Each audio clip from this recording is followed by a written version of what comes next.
a baby boy just 6 months old named Mason Castellano, the only son of Damian Castellano, the most powerful mafia boss on the east coast of America, whose empire was worth over $500 million, and whose name made even the FBI tread carefully, was wasting away uncontrollably, despite receiving the finest medical care that unlimited money and absolute power could command in New York City.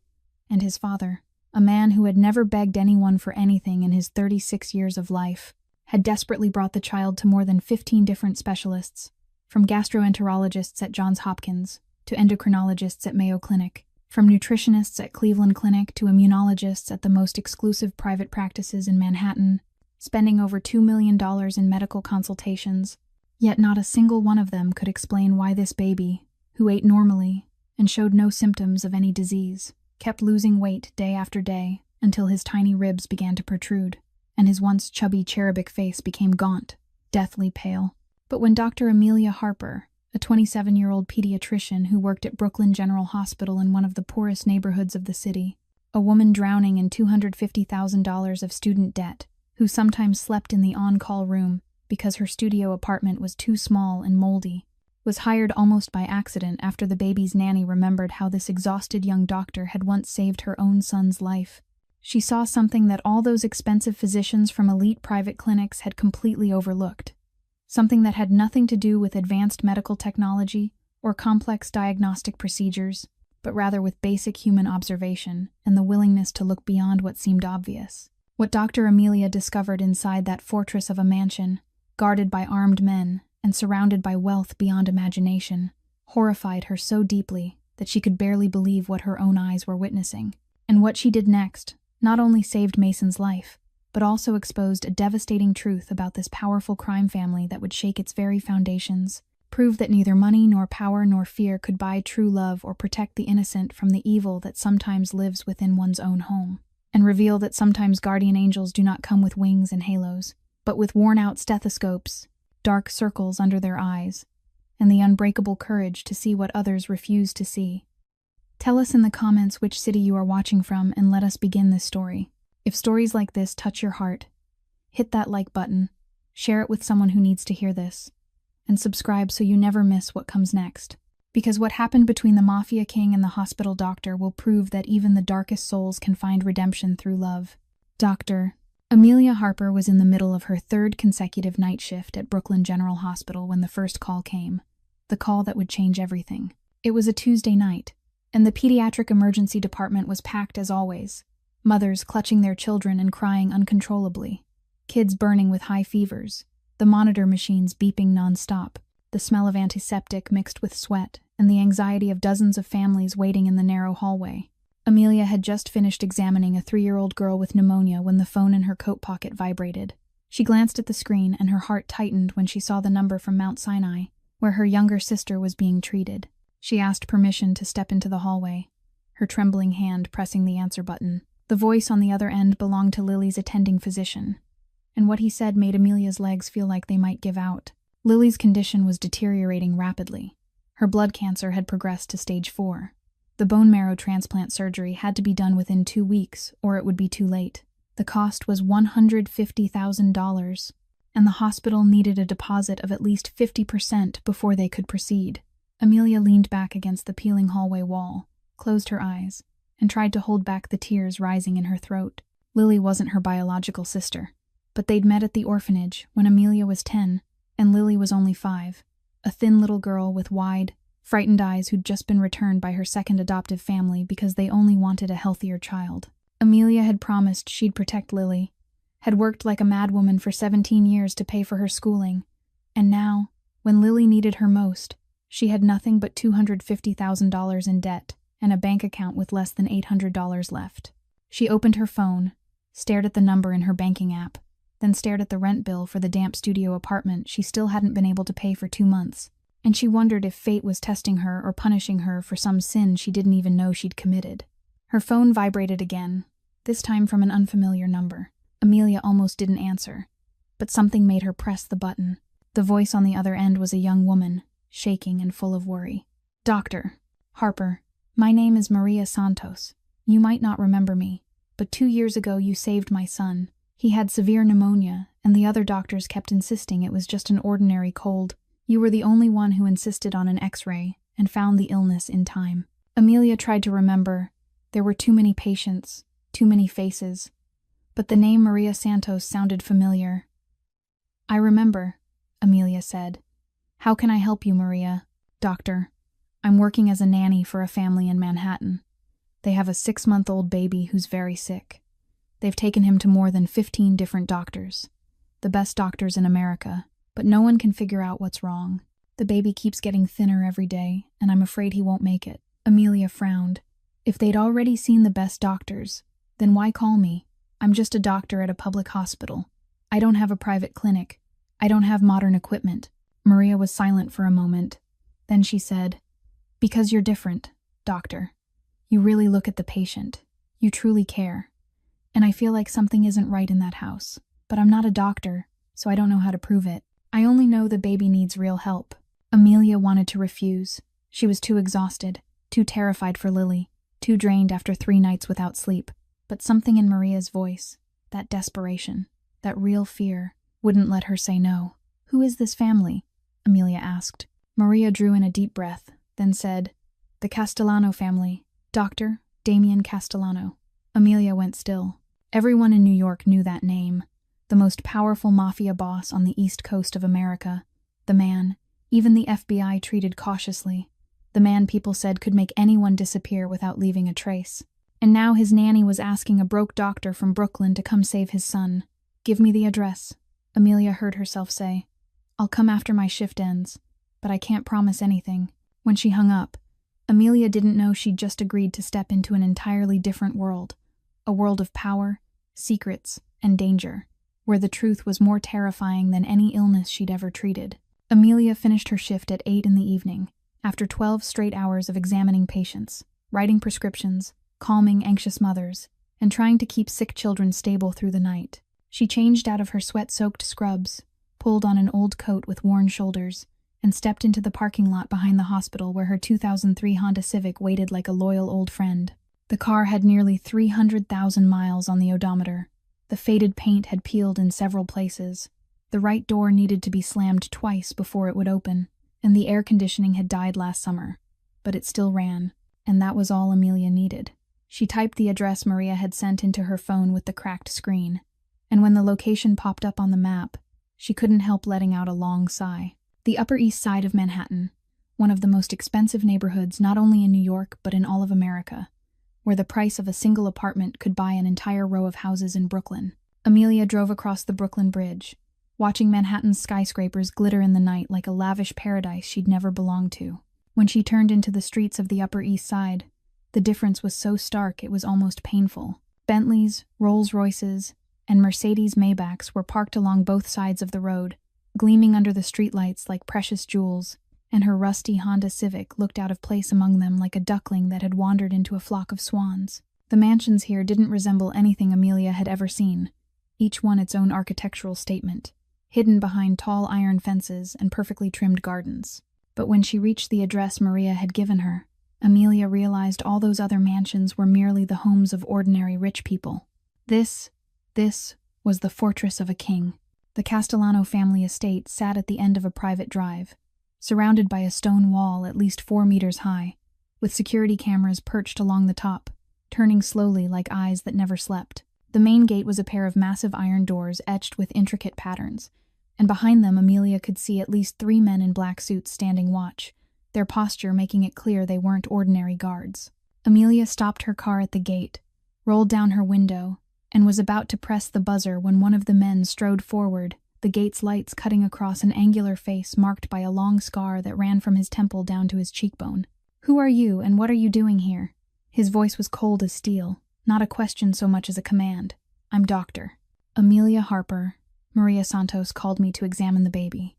Amelia answered, her voice steady even as her heart began to pound harder than usual. The man looked her up and down, his gaze sweeping over the battered old car, the coat with worn shoulders, the brown hair hastily tied back with a few loose strands falling out, then stopping on her green eyes that met his without a flicker of fear. "Get out of the car," he ordered. Amelia stepped out, and immediately 2 other men moved in, one searching her bag while the other ran a metal detector over her body. They pulled out her stethoscope, her thermometer, a few sample vials of medication, and her phone with the cracked screen, inspecting each item with meticulous care, as if she were a potential terrorist rather than a doctor exhausted after 12 hours on her feet. The man with the scar watched the entire process, gray eyes never leaving her for a single second. "You're a doctor," he said, his voice still cold but edged with something like curiosity. "You don't look like a doctor." "And what does a doctor look like?" Amelia shot back, unshaken. "Not like someone who's about to pass out from lack of sleep and hunger," the man replied. Amelia almost laughed. It was the first time all day anyone had noticed how tired she truly was. "I'm Viktor Petrov," the man said. "I'm in charge of security for this family, and I'll be watching you the entire time you're here. If you do anything suspicious, you'll never leave this place." "I'm here to save a child," Amelia said, "not to do anything suspicious.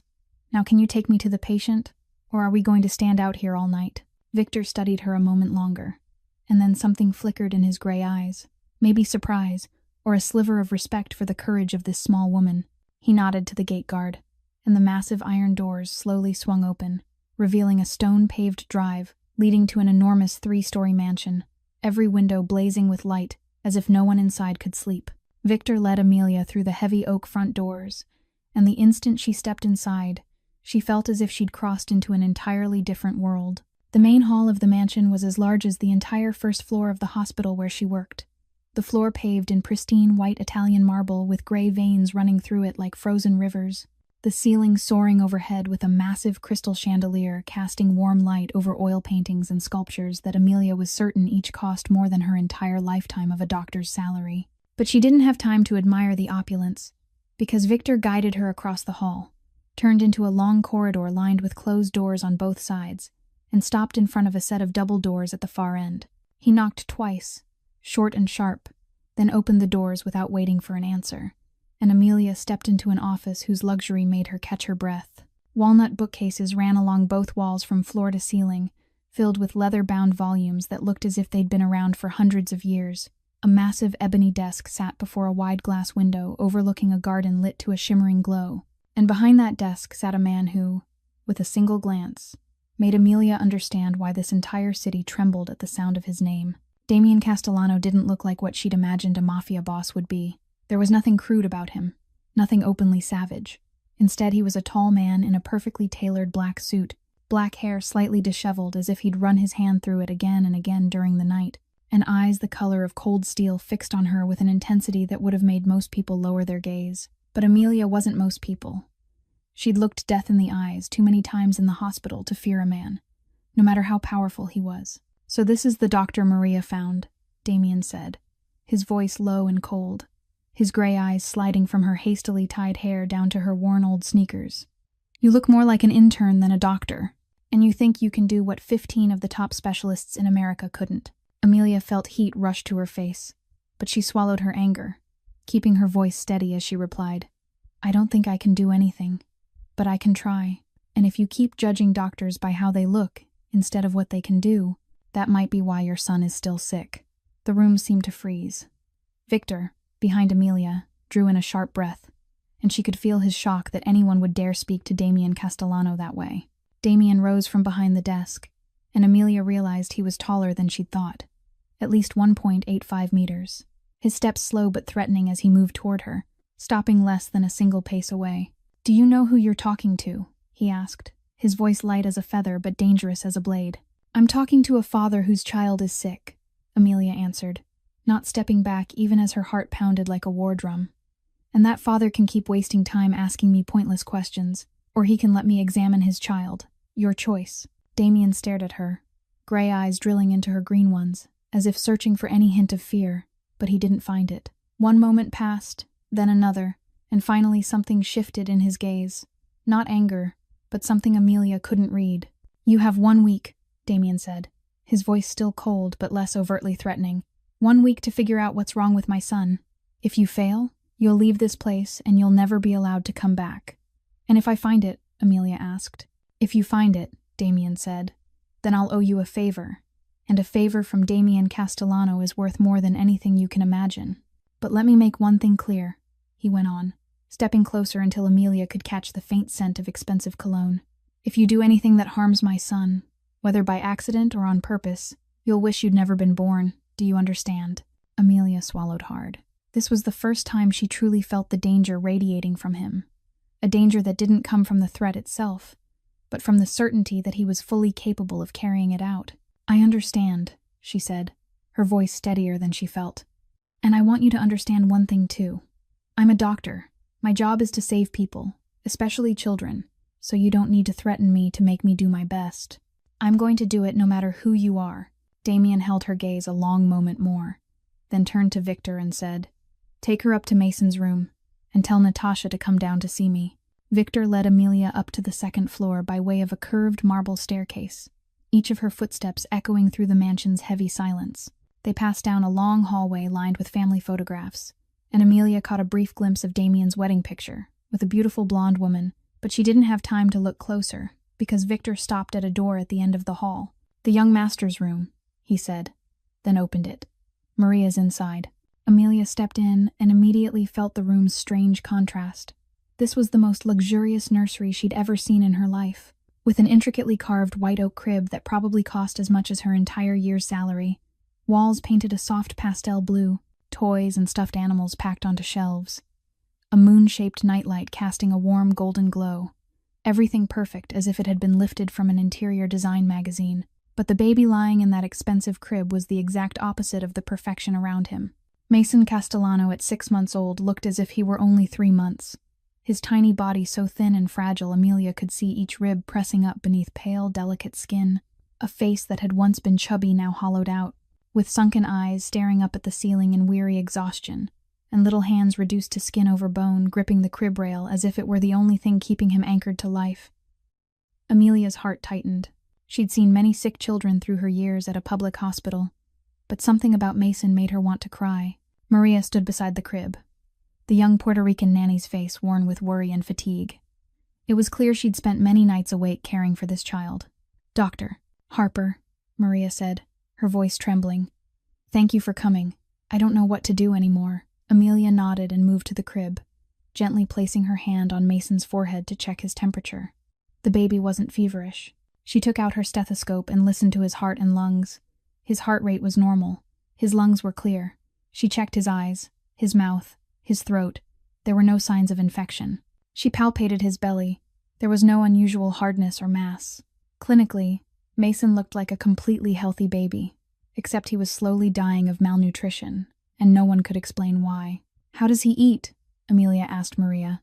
Normally, Maria answered, he takes formula, about 150 milliliters each feeding, 4 to 5 times a day. He doesn't refuse the bottle. He doesn't vomit or spit up. What about digestion? Any diarrhea? Maria hesitated for a second before replying, yes, sometimes, especially at night. Amelia was about to ask more when the door opened and a woman walked in. The woman from the wedding photo Amelia had glimpsed in the hallway. Natasha Castellano at 28 was coldly beautiful like a porcelain doll. Platinum blonde hair curled to perfection. Skin as white as milk without a single mark. Icy blue eyes assessing Amelia with a detached chill. And a fitted, expensive black dress hugging her slender frame, as if she were heading to a party instead of standing in a room with a gravely ill child. So you're the new doctor, Natasha said, her voice sweet but edged with something sharp underneath. My husband says you think you can help Mason. I'm going to do my best, Amelia replied, studying the woman in front of her and noticing something strange. Natasha stood at least 2 meters from her son's crib. She didn't come closer to look at him or touch him. Her gaze skimmed over Mason in a careless glance, as if the baby were a decorative object in the room rather than her sick child. Can you tell me about Mason's eating and daily routine? Amelia asked. Natasha began to explain, and Amelia noticed she spoke in great detail. Too much detail, as if she'd memorized a presentation. How many milliliters? How many times a day? How many hours of sleep? Everything perfect and precise down to each number. But something was missing from Natasha's voice. Worry. Amelia had met hundreds of mothers with sick children, and they all shared one thing, a level of fear that bordered on panic, terror visible in every look and every word. But Natasha didn't. She was calm in a way that felt unnatural, cold to the point of near indifference. Thank you for telling me, Amelia said. I'll need to stay for a few days to observe Mason, if that isn't a problem. Natasha shrugged. Do whatever you want.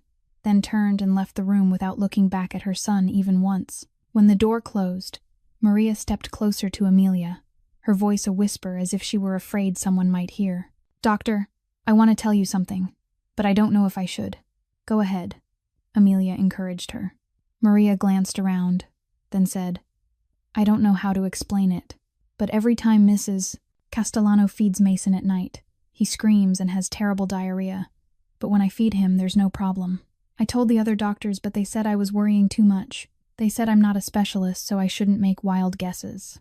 A chill slid down Amelia's spine, her doctor's instincts sounding an alarm she still couldn't put a name to. "Have you noticed anything else?" Amelia asked. Maria hesitated, then said, "Sometimes the bottles, Mrs. Castellano mixes look different from the ones I make, like there's some kind of sediment at the bottom. But I haven't dared ask because I'm afraid she'll think I'm insulting her." Amelia looked down at Mason, the baby already drifting into sleep in the crib, his expression so painfully exhausted, and inside her, a terrible suspicion began to take shape. A suspicion she prayed was wrong. Amelia was assigned a luxurious guest room right beside Mason's room. Victor said it was Damien's order so she could monitor the baby at any time. The room was spacious, with a king-size bed dressed in white silk sheets, heavy velvet curtains sealing off the windows, and a private bathroom lined in glossy black marble, everything more opulent than anywhere Amelia had ever slept in her life. But she didn't have the mind to enjoy any of it. Maria's words kept echoing in her head like a troubling refrain.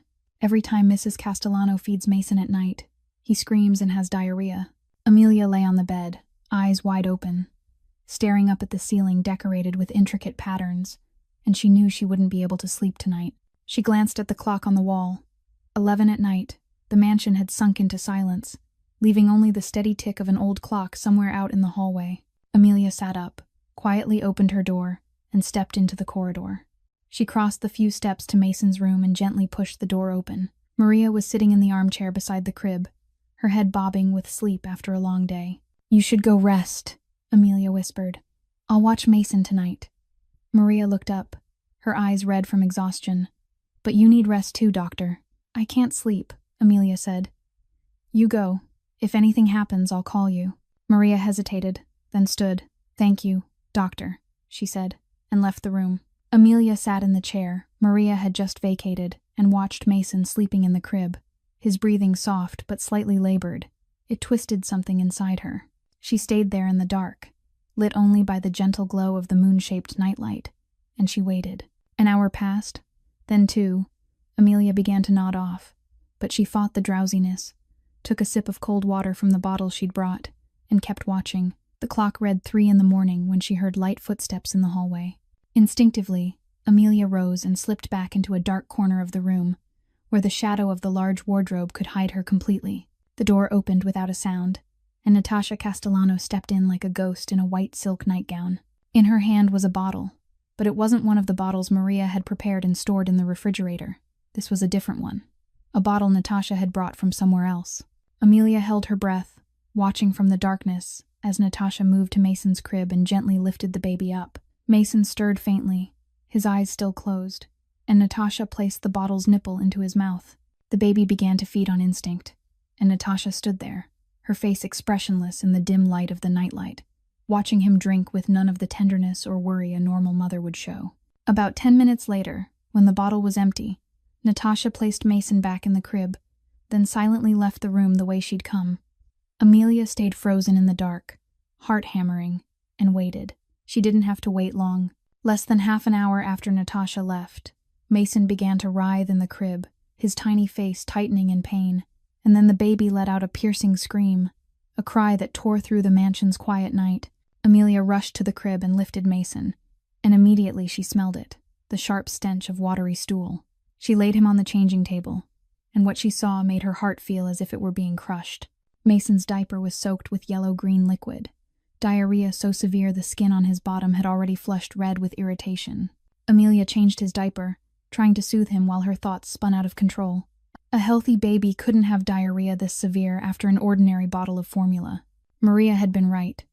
There was something in the bottle Natasha brought, something the mother was giving her child every night, late in the dark, when no one was watching. Amelia held Mason against her chest, the baby still sobbing, and she murmured comfort into his hair while a terrifying thought took shape in her mind. a thought she didn't want to believe and yet couldn't deny. Someone in this house was hurting Mason, and that someone might be his own mother. The next morning, when the first sunlight slipped through the gap in the velvet curtains, Amelia had been awake for a long time. In truth, she'd barely slept at all after what she'd witnessed the night before. Mason had fallen back asleep after she soothed him for nearly an hour. But Amelia's mind couldn't settle. She needed proof. She needed to know for certain that what she suspected was real, not something her exhaustion had conjured. Amelia left Mason's room when Maria arrived to take over at 6 in the morning. She told the young nanny she needed to go down to the kitchen for some water, but in reality she had a different purpose. She walked along the hallway, trying to remember the direction Natasha had gone after leaving Mason's room last night, and in the end she found a door that led down to the kitchen and laundry area on the lower level. The Castellano mansion's kitchen was the size of a 5-star restaurant, with gleaming walnut cabinets, a black granite island, and every modern appliance Amelia had only ever seen in magazines. But she didn't care about any of that luxury. Her eyes swept the kitchen, searching for what she needed, and she found it in the trash bin beneath the sink. The baby bottle. Amelia crouched, used a paper towel so she wouldn't touch it directly, and lifted it to examine under the light. Her heart beat faster when she saw what Maria had described. A cloudy white sediment settled at the bottom. Not the usual formula residue, but something else, something that shouldn't have been in a 6-month-old baby's bottle. Amelia pulled a small test tube from her pocket. She always carried a few basic medical tools on her, and carefully scraped a bit of the white sediment into the tube, then sealed it. She also used a small syringe to draw out the remaining milk in the bottle. About 20 milliliters, enough for testing. She tucked the samples into her coat pocket and left the kitchen quickly, her heart pounding as if she'd just committed a crime. On her way back to Mason's room, Amelia passed the mansion's security room, the door slightly ajar, revealing dozens of screens showing camera feeds from all over the house. She paused, pretending to retie her shoelace, and glanced inside. One of the security men was seated at the monitors, but he was absorbed in his phone and didn't notice her. Amelia studied the screens and realized one of them displayed Mason's room, the camera angle looking down from above the crib. But what caught her attention was the small text flickering in the corner, the timestamp, and she realized the time jumped from 2 in the morning to 4 in the morning, as if the 2 hours in between didn't exist. The camera in Mason's room was turned off from 2 to 4 every night. A cold shiver ran down Amelia's spine. This wasn't a coincidence. Natasha had entered Mason's room at 3 in the morning, right in the window when the camera wasn't running. Someone had deliberately disabled the camera so no one would see what happened in the baby's room during those hours, and only 2 people had access to this house's security system, Damien and Natasha. Amelia hurried back to her room, locked the door, and sat on the edge of the bed, her hands trembling as she stared at the test tube holding the mysterious white sediment. She needed to send the sample for testing. She needed to know exactly what was being put into Mason's milk, but she had to do it without anyone in this house finding out. She pulled out her phone and called her closest colleague at Brooklyn Hospital, a lab technician named David, whom she trusted completely. "David, I need you to help me with something," Amelia said when he picked up. "I'm going to send you a sample. Can you test it and get me the results as soon as you can? But don't ask why and don't tell anyone." David hesitated for a second, then agreed. He knew Amelia wouldn't ask unless it truly mattered. Amelia ended the call, looked out the window at the Castellano mansion's garden glowing in the early sun, and she wondered what she was walking into, how dark this secret really was, and whether she'd have the courage to face the truth when it finally came to light. 2 days passed in a low, simmering tension as Amelia continued to observe Mason and record everything, from feeding times, the amount of milk, and the number of diarrhea episodes, to every moment Natasha appeared in the baby's room. She tried to act normal, examining Mason each day, speaking with Maria about the baby's condition, even exchanging a few polite words with Natasha whenever the woman stopped by her son's room. But Amelia didn't know Natasha had been watching her closely for a while. It was the afternoon of the 3rd day, when everything began to shift. Amelia was sitting in Mason's room, writing in her small notebook, when she looked up and caught Natasha standing in the doorway, staring at her with eyes as cold as ice. "What are you writing, Doctor?" "Harper," Natasha asked, her voice sweet but edged with something sharp underneath. "Medical notes on Mason's condition," Amelia answered calmly, closing the notebook. "It's standard procedure when monitoring a patient." Natasha stepped into the room, her gaze never leaving Amelia. "I've noticed you walk around the house at strange hours.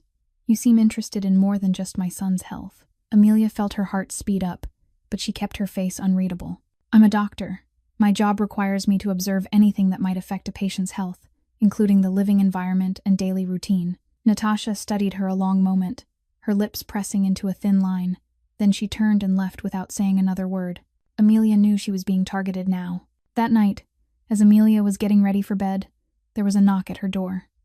Victor stood outside, his face as cold as ever. "The boss wants to see you, right now."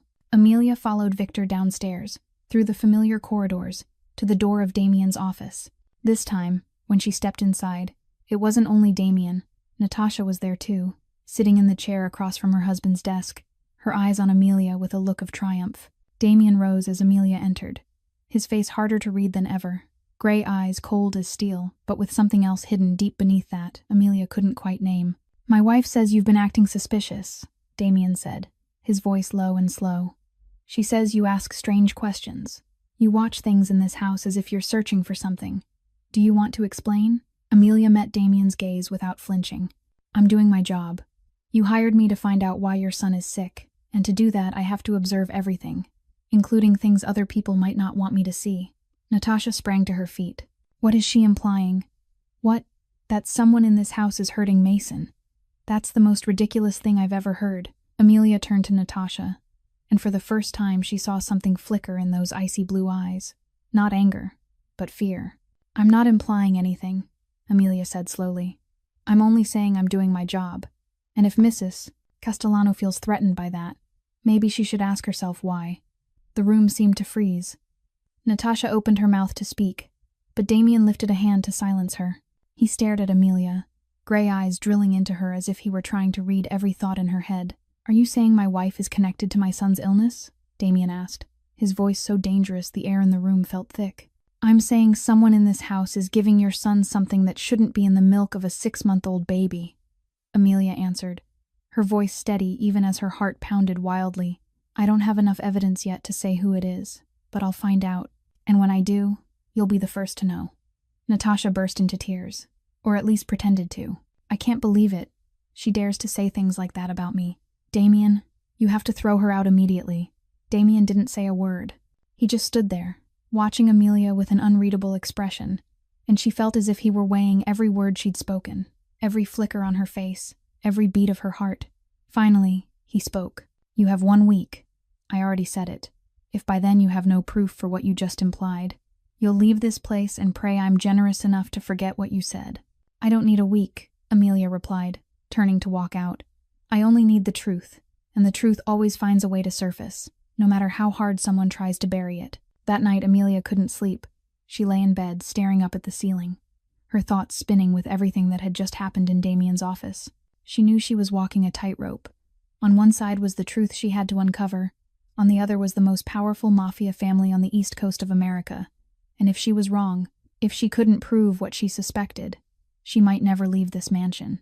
The next morning, as she was changing Mason's diaper, her phone vibrated. A message from David in the lab. "The results are in. Call me now." Amelia felt her heart miss a beat. She handed Mason back to Maria and hurried into the hallway, finding a hidden corner before she called David. David's voice on the other end sounded tense and worried. "Amelia, the sample you sent me, where did you get it?" "Just tell me the results," Amelia said, gripping the phone so tightly her knuckles turned white. David drew in a deep breath, then said, "That milk sample contains bisacadyl, a laxative, at a dose 10 times higher than an adult dose. If a baby drinks this amount every day, the child will have constant diarrhea, dehydration, electrolyte loss, severe malnutrition, and if it continues, it can be fatal." Amelia leaned back against the wall, her legs threatening to buckle. Even though she'd suspected it for a long time, hearing it confirmed still felt like someone had punched her in the chest. Someone was poisoning a 6-month-old baby. Someone was slowly killing Mason Castellano inside his own home, right under the nose of the most powerful mafia boss in America. "Amelia, you need to call the police," David said. "This is attempted murder." "Not yet," Amelia replied, her voice trembling but firm. "I don't have proof of who did this. I only have the milk sample. I need to catch them in the act." "Are you crazy?" David almost shouted. "You're in a mafia house. If they know you're investigating them, they'll kill you." "I know," Amelia said. "But if I don't do anything, the baby will die, and I can't let that happen." She ended the call and stood alone in the silent hallway, feeling the weight of what she'd just learned settle onto her shoulders. Natasha Castellano, Mason's mother, was the only suspect. She was the one who fed him at night. She was the one who had the ability to disable the camera in Mason's room. She was the only one with the chance to slip the drug into the bottle without anyone knowing. But Amelia needed proof. She needed to catch Natasha putting the drug into the milk. She needed video. She needed images. She needed something undeniable to confront Damien and prove that his wife was killing their son. Amelia closed her eyes, drew in a deep breath to steady herself, and then she began to plan. She needed an ally inside this house. Someone with access to the security system. Someone she could trust. And only one name came to mind: Viktor Petrov. Amelia found Viktor in the security room that afternoon, when she knew Natasha was at the spa and Damien was meeting with men in black suits in his office. Viktor sat alone in front of the wall of screens, gray eyes sweeping across camera feeds from all over the mansion, and when she stepped in, he turned to look at her with guarded caution. "What do you need, Doctor?" "Harper?" Viktor asked, his voice cold but not openly hostile. "I need to talk to you," Amelia said, closing the door behind her. "About Mason." Viktor lifted an eyebrow but said nothing, waiting for her to continue. Amelia drew in a deep breath and stepped closer. She knew this was the biggest gamble of her life. If she misjudged Viktor, if he reported her to Natasha or Damien, she'd lose her life. But she'd watched Viktor over the past days. She'd seen the way he looked at Mason whenever he passed the nursery. That rare softness on a face as hard as stone. She'd seen the way his jaw tightened when Mason cried at night. And she knew that even though Viktor was Damien's guard, he truly cared about that child.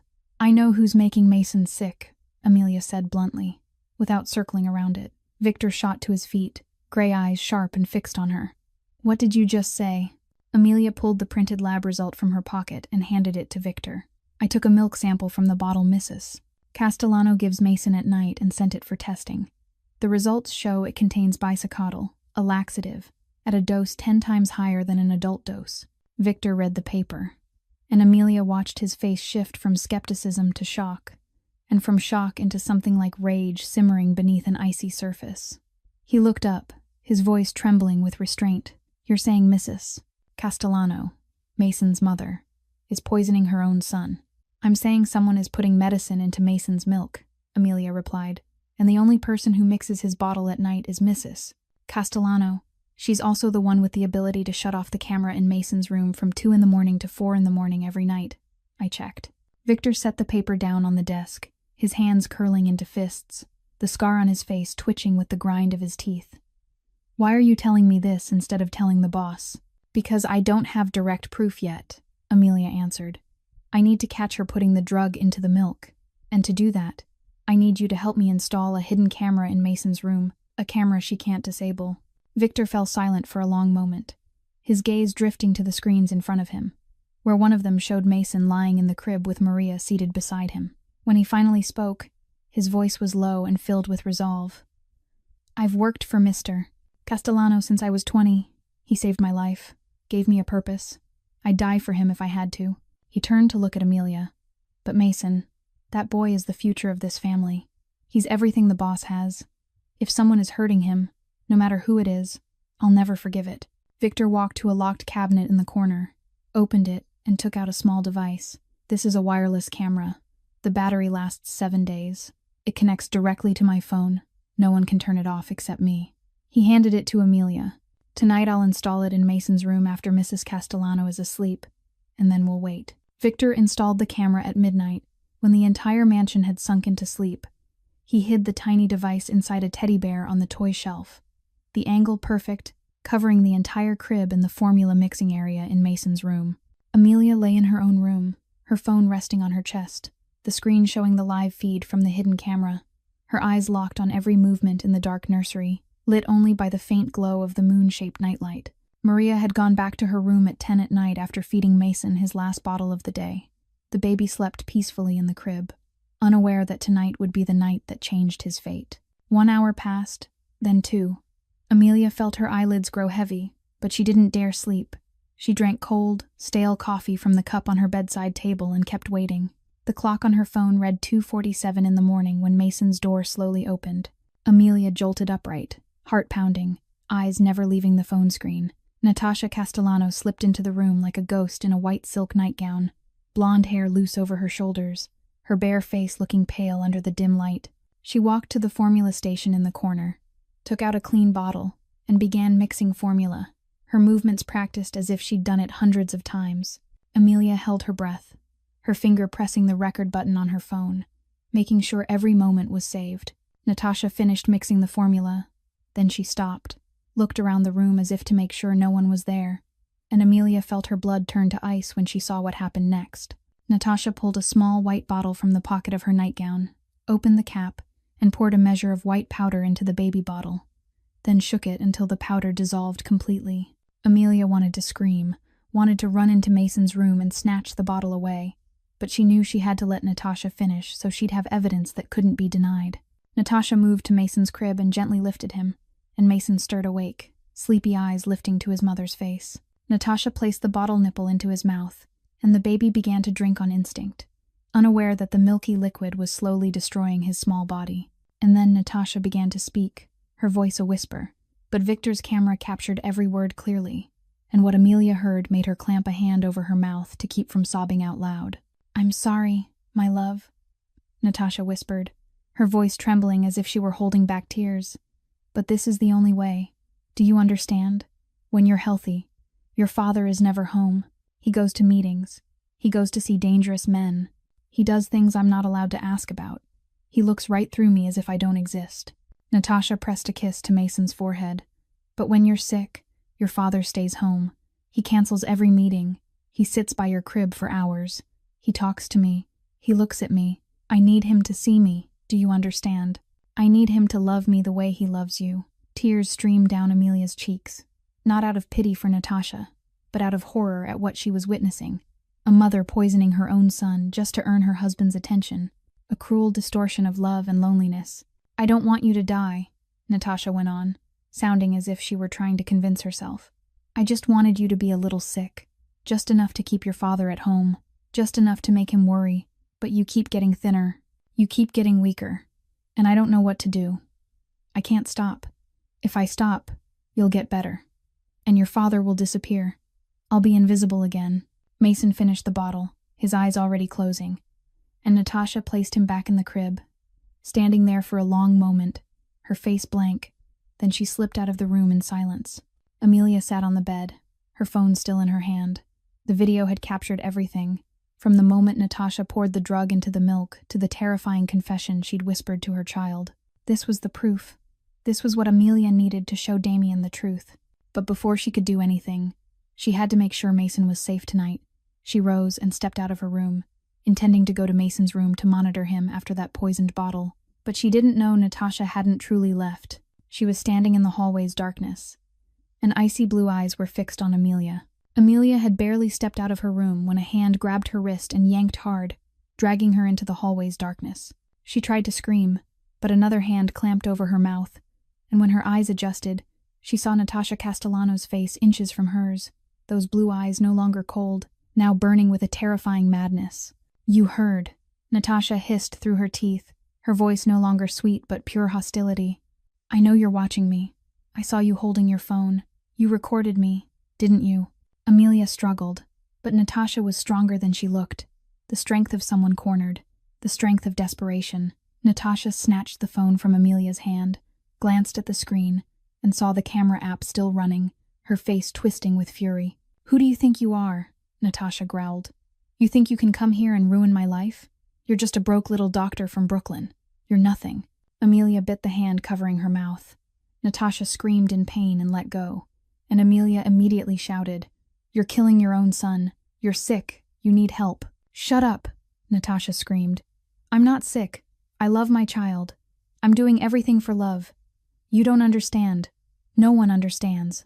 Natasha lunged at Amelia, both hands grabbing her shoulders and shoving hard. Amelia staggered backward, her foot caught on the carpet, and she fell onto her back, her spine slamming into the stair railing. She tried to cling to the banister, but Natasha was already in front of her, blue eyes flaring like fire in the dark. "You won't take everything from me," Natasha shrieked, then shoved Amelia again with all her strength. Amelia felt her body lose balance. Her grip slipped from the banister, and then she fell. The marble staircase spun in front of her as she tumbled down, each step a brutal impact against her shoulder, her back, her head. Amelia tried to cry out, but the breath had been knocked from her lungs.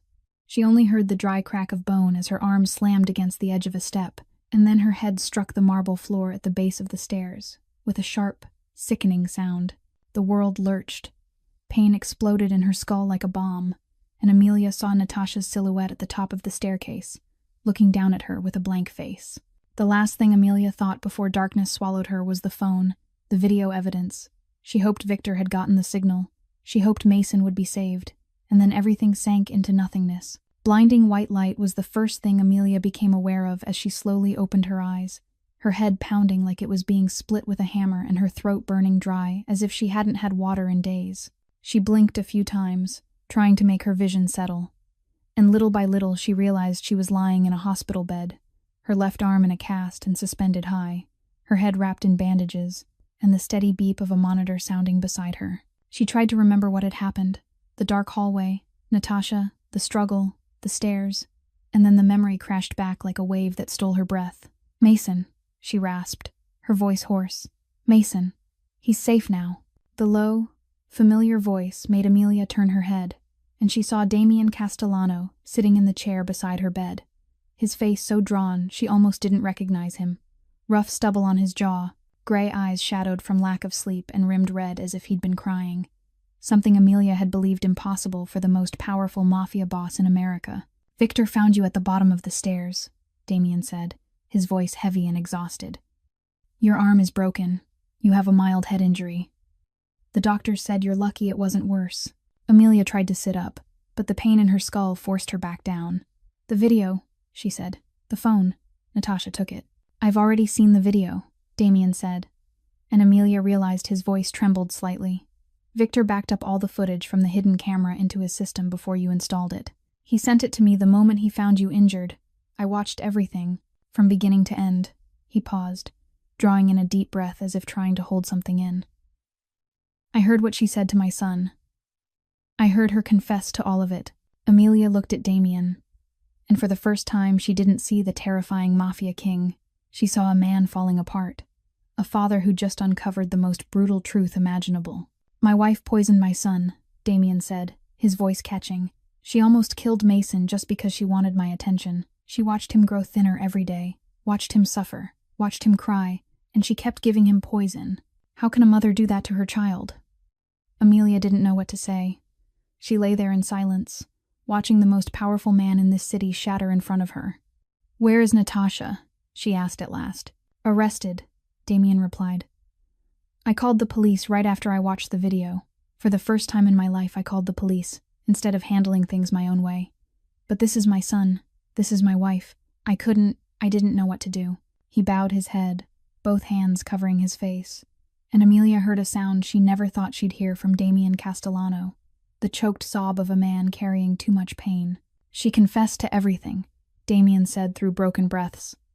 "When the police came, she didn't fight. She just sat there and told them everything. About the loneliness, about how she felt invisible inside her own home, about how she only wanted me to love her the way I love Mason. She said she didn't want to kill him, she just wanted him sick so I'd stay home.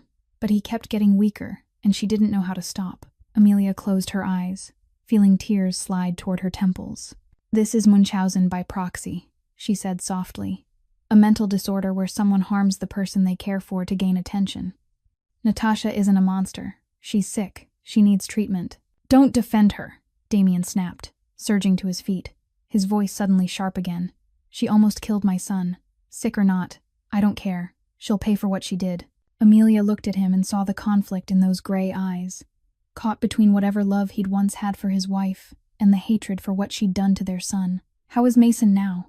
Amelia asked, trying to steer the conversation. "He's being treated in pediatrics," Damien replied, his voice softening when he spoke of his son. "The doctors say he's dehydrated and severely malnourished. He needs fluids and monitoring for at least a week, but he'll make a full recovery. Because of you." He looked at Amelia, and his gray eyes held something she'd never seen from him before. Real gratitude. "You were right from the start," Damien said. "You saw what 15 other doctors didn't. You weren't afraid to stand up to me. You weren't afraid to speak the truth, even if it could have gotten you killed. Why did you do all of this? Amelia met his gaze and managed a faint smile despite her cracked, dry lips. Because Mason is an innocent child, and no child deserves to endure that. I'm a doctor. My job is to protect the most vulnerable, no matter who's harming them. The days that followed moved like a chaotic storm for the Castellano family. Mason was transferred to the pediatric unit at Mount Sinai, the best hospital in New York, and a team of doctors cared for him around the clock. The 7-month-old lay in his hospital crib with an IV line taped to his tiny arm. But after only 3 days of treatment, the color had returned to his skin. His eyes looked brighter, and he began taking his milk without diarrhea anymore. Amelia was discharged after 5 days, her arm still in a cast and her head still wrapped in bandages. But she insisted on visiting Mason every day, checking his condition, and guiding the nurses on how to care for him. Damien almost never left the hospital. He slept in the chair beside his son's crib, canceled every meeting, handed all business to Victor and his most trusted associates, and for the first time in his life, the most powerful mafia boss on the east coast of America let his empire run without him, so he could focus on the only thing that truly mattered. Natasha was taken to a state psychiatric facility for evaluation and treatment. Damien's lawyers made sure she wouldn't be released on bail while awaiting trial. The charge of severe child abuse could keep her in prison for many years, even if her mental illness was considered. Damien filed for divorce on the 3rd day after Natasha was arrested, and the news spread through the underworld like wildfire. That was when the real trouble began. Ivan Volkov, Natasha's father and the leader of the second most powerful Russian mafia family in New York, called Damien one evening while he was sitting beside Mason's crib. Victor handed the phone to his boss, his face tight with tension, and Damien knew at once this wouldn't be an easy conversation. "You put my daughter in jail." Ivan Volkov's voice came through the line, heavy with a Russian accent and thick with threat. "You let the police arrest your wife. You let the whole world know my daughter is insane. You think you can humiliate the Volkov family like that without paying for it. Your daughter almost killed your grandson," Damien replied, his voice ice cold. "She poisoned Mason for months. If Dr. Harper hadn't found it, my son would be dead. You should be grateful. I called the police instead of handling her myself." Ivan let out a short laugh, humorless. "Natasha is sick. She needs to be treated within the family, not in prison. You've broken the alliance between our families. You've turned us into enemies. We were never real allies," Damien said. "You forced your daughter to marry me to strengthen your power. And now that she's no longer useful, you pretend you care about her. Don't be a hypocrite with me, Volkov." Silence stretched for a few seconds. Then Ivan's voice turned darker. "You'll regret saying that, Castellano. And that little doctor who stuck her nose into our family business. She'll pay too. I'll make sure of it." The line went dead, and Damien sat in silence, watching his son sleep peacefully in the crib, unaware that a war had only just begun. He called Victor in. "Increase security for Mason, and find Dr. Harper. From now on she needs someone watching her 24/7. Volkov threatened her." Victor nodded and left, while Damien remained alone, staring out the hospital window at the city lights glittering in the night, and he wondered whether he had the strength to protect both his son and the woman who'd saved his life. 3 weeks passed, and Mason recovered in a way that felt almost miraculous. The 8-month-old had gained nearly a kilogram. His cheeks were filling out again.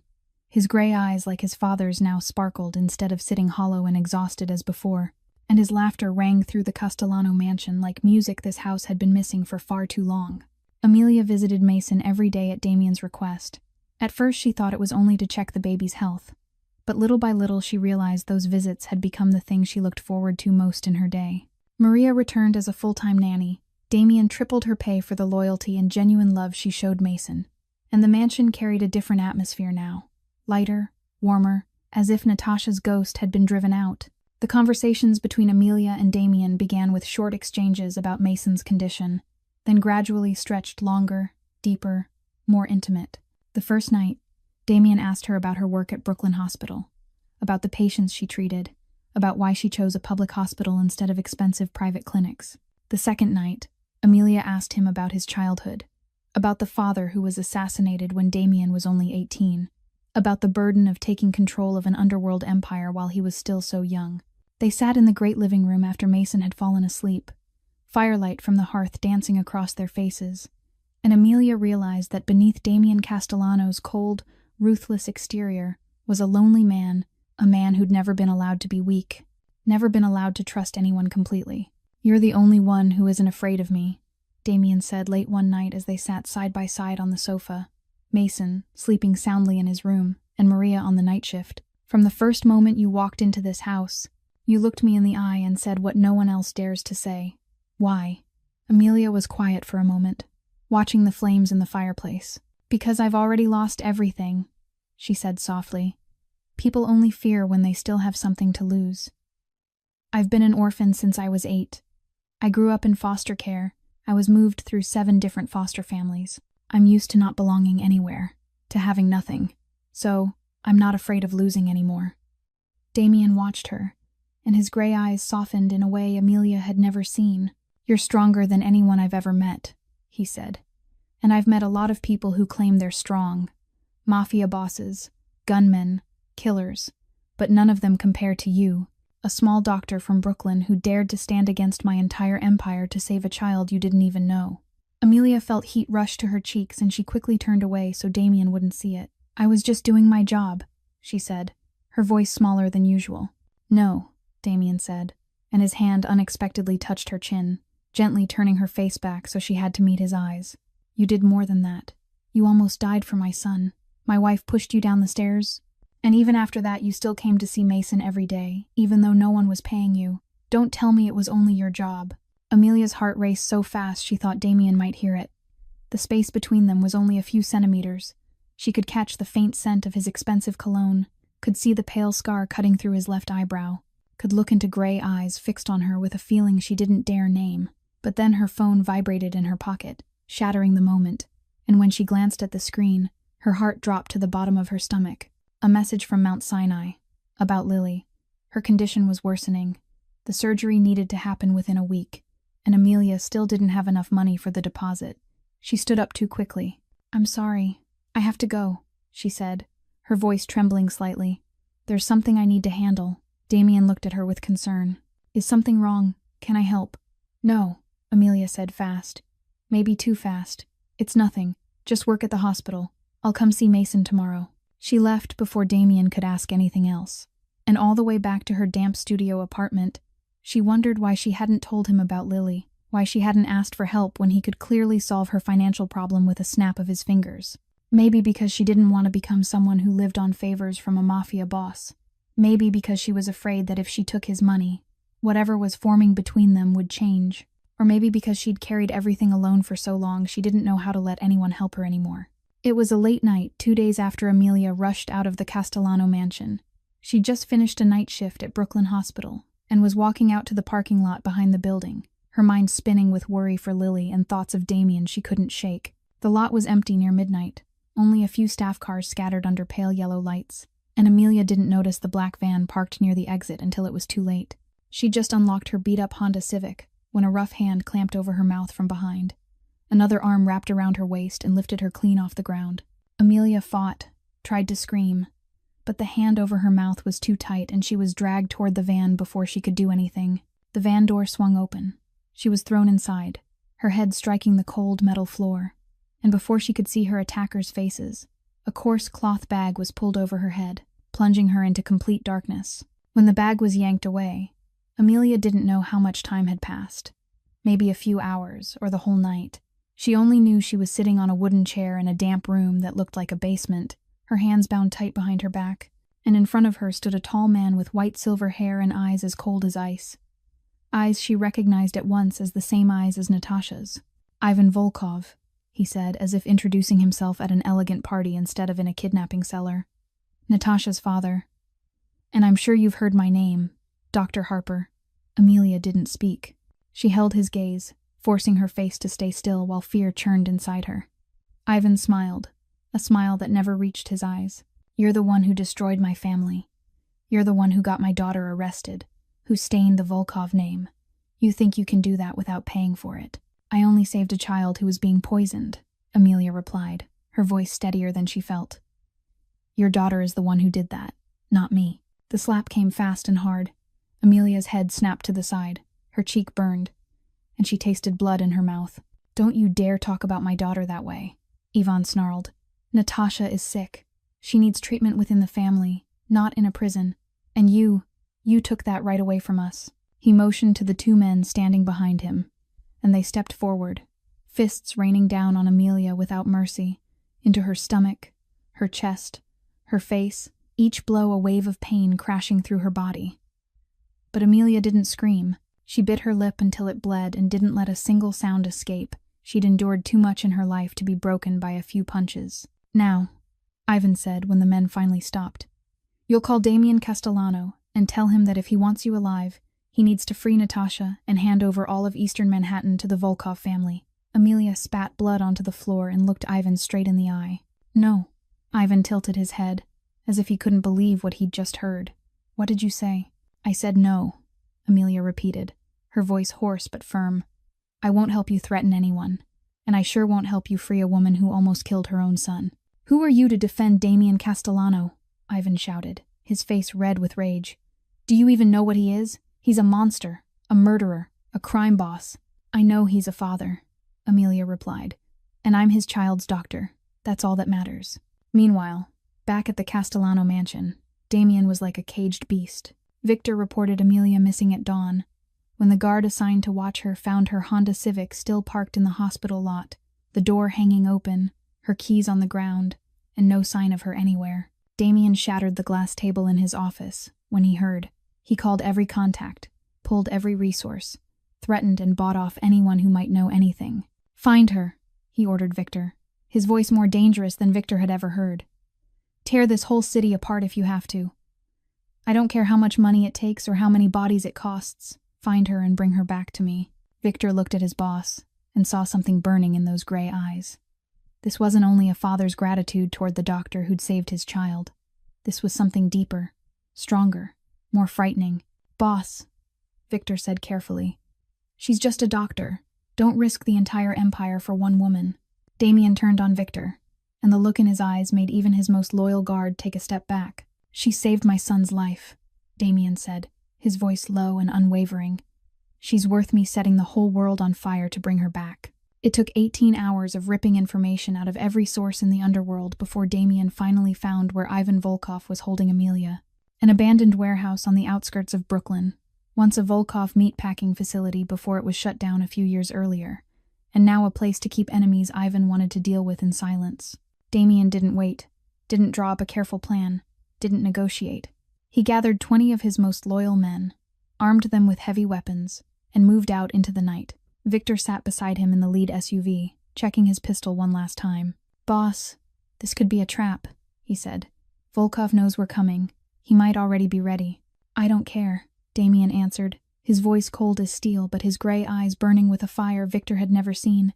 "If I have to walk through hell to bring her back, I'll do it." The convoy stopped about 200 meters from the warehouse, and Damian signaled his team to fan out and encircle the building.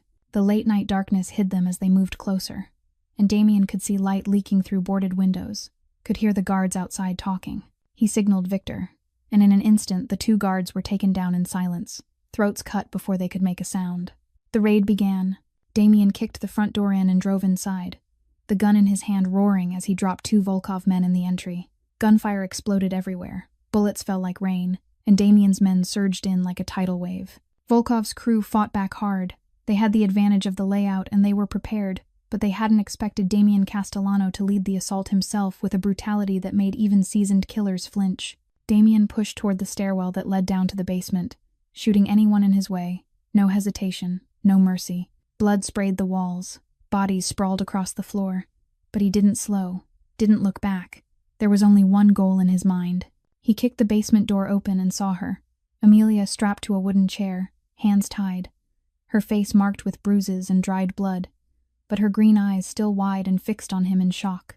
And Ivan Volkov stood right behind her, one hand fisted in her hair, yanking her head back, the other pressing a gun to her temple. "Stop, Castellano," Ivan shouted, panic cracking through his voice now, the confidence from before gone. "Take one more step, and she dies." Damian halted, his gun still raised, gray eyes locked on Ivan with pure hatred. "Let her go," Damian said, his voice low and slow. "Let her go, and I'll give you a quick death." Ivan laughed like a madman. "You think you've got the upper hand. If you kill me, this girl dies with me." Damian looked at Amelia, and she looked back at him, and there was no fear in her eyes, only absolute trust, like she knew he'd save her, no matter what it cost. And that was all Damien needed. He fired, not at Ivan, but at the hand holding the gun, the bullet tearing through Ivan's wrist, ripping a scream from him as the weapon clattered to the floor. And before Ivan could react, Damien crossed the room, slammed him down onto the concrete, and pressed the barrel to his forehead. "You dared to touch her," Damien growled, his face twisted with rage. "You made her bleed. This is for my daughter," Ivan hissed through clenched teeth. "You ruined her life." "Your daughter ruined her own life when she poisoned her own child," Damien said coldly. "And you ruined your life the moment you put your hands on my woman." The final gunshot rang out, and Ivan Volkov lay still on the cold concrete floor, a bullet hole between his brows. Damien rose, went to Amelia, and cut the ropes from her wrists, his hands trembling slightly as he touched the bruised skin. "I'm sorry," he whispered, his voice catching. "I came too late." Amelia looked at him, her swollen lips forcing a small smile. "You came," she said, her voice hoarse but warm. "That's the only thing that matters." Amelia woke in a luxurious hospital room, afternoon sunlight slipping through the window curtains, and the first thing she registered was the ache spread across her body, from the bruises on her face to the places her ribs had darkened from the Volkov men's fists. She tried to piece together what had happened. The rescue, the gunshots, Damien carrying her out of that blood-soaked basement, and then her body giving out in his arms on the way to the hospital. When her eyes adjusted to the light, she saw Damien sitting in the chair beside her bed, still in the black suit now wrinkled and marked with dried blood, his beard rough with stubble, his gray eyes bruised with exhaustion as he watched her with a feeling she couldn't name. "You're awake," he said, his voice hoarse as if he hadn't slept in days. "You slept almost 24 hours. The doctor said you were depleted and needed rest." Amelia tried to sit up, but pain forced her back down, and Damien rose at once, gently supporting her and settling her against the pillows with a carefulness she'd never seen in him before. "Mason," she asked, her voice raw. "How is Mason?" "He's fine," Damien said.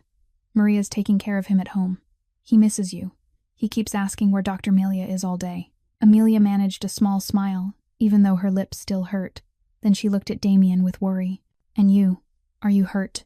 That raid?" "I'm fine," Damien said, sitting on the edge of her bed instead of the chair. "I'm used to things like that. But you almost died because of me, because of my enemies, and it made me realize something." Amelia looked at him, her heart quickening without her permission. "Realize what?" Damien was quiet for a moment, as if searching for the right words. Then he met her eyes with a sincerity she'd never seen from the most powerful mafia boss in this city. "I've lived 36 years, he said, his voice low and slow. "I've killed people. I've built an empire on other people's blood and tears. I married for alliance, not for love. I thought I knew who I was. I thought I knew what I wanted, until you showed up." He lifted his hand and touched her bruised cheek gently, with a tenderness that made it feel like she was the most precious thing in the world. "You're the only person who isn't afraid of me. The only person who dares to look me in the eye and tell the truth. The only person who sees me not as Damien Castellano, the mafia boss, but as a lonely man trying to protect his son. You changed me, Amelia, and I love you for it." Tears rose in Amelia's eyes before she could stop them. Not from pain, but from the words he'd just spoken. Words she'd never believed she'd hear from anyone, especially not from someone like Damien. "You don't know anything about me," she said, her voice shaking. "You don't know how much debt I'm in. You don't know I have a sister who's dying slowly from cancer and I don't have the money to save her. You don't know how broken I am." "I know," Damien said, and Amelia stared at him, stunned. "I know everything," he went on. "From the first day you came into my house, I had someone look into you. I know about the $250,000 of debt. I know about Lily. I know about the surgery you couldn't afford." "Why didn't you tell me?" Amelia asked, tears spilling down her cheeks. "Because I was waiting for you to let me help," Damien replied. "But you're too stubborn. You're too used to carrying everything alone that you don't know how to let someone share the weight with you. So I decided for you." He pulled an envelope from his jacket and placed it in her hand. "Your student debt has been paid in full, and Lily had her bone marrow transplant 3 days ago at Mount Sinai. The surgery was a success. She's recovering very well, and she asks about you every day." Amelia stared at the envelope in her hand, then up at Damien, and she broke, not silent tears, but a sobbing cry like a child who'd held too much for too long and was finally allowed to fall apart. "Why?" she asked through the sobs. "Why did you do all of this for me?" "Because you deserve it," Damien said, drawing her gently into his arms. "Because you've given me more than anyone ever has. You gave me my son. You gave me hope. You gave me a reason to become better. And now I want to spend the rest of my life paying you back. If you'll let me." Amelia cried in Damien's embrace, feeling the warmth and steadiness of him around her. And for the first time in her life, she felt like she belonged somewhere, like she belonged to someone. 1 year later, the Castellano mansion had completely changed. No longer the cold, shadowed fortress it had been the first day Amelia stepped inside, but now filled with the laughter of an 18-month-old boy toddling everywhere on chubby rosy cheeks and bright, glittering gray eyes. Mason Castellano had fully recovered, with no trace left of the months he'd been poisoned. A healthy, energetic child who loved Amelia with his whole small heart. Every morning when Amelia walked into his room, Mason lifted both arms to be picked up and called out "Mama," and her heart melted. He didn't know she wasn't his biological mother, and to Amelia it didn't matter, because love never needs shared blood to be real. Lily had recovered completely after her bone marrow transplant, the 22-year-old now living with them in the mansion, studying nursing at a prestigious university with Damien covering all tuition, and every day she played with Mason as if they were true siblings. Amelia still worked at Brooklyn Hospital. She turned down Damien's offer to open her own private clinic, because she knew the poor children of Brooklyn needed her more than anyone. But now the hospital had been fitted with the most modern medical equipment thanks to a donation from the Mason Foundation Damien created, a foundation dedicated to supporting pediatric patients and mothers suffering from postpartum depression. Damien had changed a great deal over the past year. He was still Damien Castellano in all his power, still running his empire with an iron hand, but he'd handed most underground operations over to Victor and focused far more on legitimate business. He came home every evening to eat dinner with Amelia and Mason, read stories to his son before bed, and learn how to become the man Amelia deserved. Natasha was being treated in a psychiatric facility and was making positive progress. Doctors said she'd begun to recognize and accept what she'd done, and Damien allowed her to visit Mason once a month under strict supervision, not because he'd forgiven her, but because he believed Mason had the right to know his biological mother when he was old enough to understand. It was an autumn evening, when the leaves in the mansion garden were turning a blazing gold and orange, that Damien led Amelia up to Mason's room, the place where they'd first met more than a year ago, the place where she'd seen a frail baby on the edge of death and decided she'd do anything to save him. Mason slept soundly in his crib, small lips slightly parted, chest rising and falling in steady rhythm, healthy and peaceful the way every child deserves to be. Damien turned to Amelia, his gray eyes warm in the soft light, and then he knelt in front of her. Amelia opened her mouth to speak, but Damien had already pulled out a small black velvet box, lifting the lid to reveal a diamond ring glittering inside. "You saved my son," Damien said, his voice low and full of feeling. "You saved me too. You taught me that power means nothing without love. Money can't buy peace, and even the darkest souls deserve redemption, if they're willing to change. Now let me spend the rest of my life loving you, protecting you, and building a real family with you. Amelia Harper, will you marry me?" Amelia looked at the man kneeling before her, the man this entire city feared, and yet now he was looking at her with eyes full of hope and worry, like a boy waiting for the answer to the most important question of his life. She glanced at Mason sleeping in his crib, the child she'd saved and now loved as her own. Then she looked back at Damien and smiled through happy tears. "I don't need you to protect me," she said gently. "I don't need you to give me money or power. I just need you to love me for real. And if you can promise me that, then yes, I'll be your wife." Damien stood, slid the ring onto Amelia's finger, and pulled her into his arms while Mason continued sleeping in his crib, unaware that he was about to have a new mother, a mother who had once risked her life to save him. Sometimes a guardian angel doesn't arrive with white wings and a glowing halo. They come with a worn stethoscope, dark circles under their eyes from sleepless nights, and a brave heart that won't quit. And sometimes, even the most powerful bosses, the men the entire underworld trembles before, can find redemption in the love of a poor doctor from Brooklyn, a woman who sees the real person behind the cold, ruthless shell. This story teaches us that money and power can't buy real love, that sometimes the people who heal us aren't expensive specialists, but simply those who dare to look deeper than appearances, that anyone can change if they meet the right person and are willing to open their heart. and that love has the power to heal every wound, no matter how deep. If this story touched your heart, please hit the like button, share this video with the people you love, and subscribe to our channel so you don't miss more touching stories every day. We'd truly love to know how this story made you feel. Did it bring anything in your own life back to you? Have you ever met someone like Amelia? Someone who stood up for what was right even when facing danger? Or have you ever witnessed someone change through love the way Damien did? Leave a comment and share what you feel from the deepest part of your heart. We always read and cherish every single line you write. Thank you for taking the time to listen to this story. We wish you and your family strength, a life full of joy and peace every day. See you again in the next video.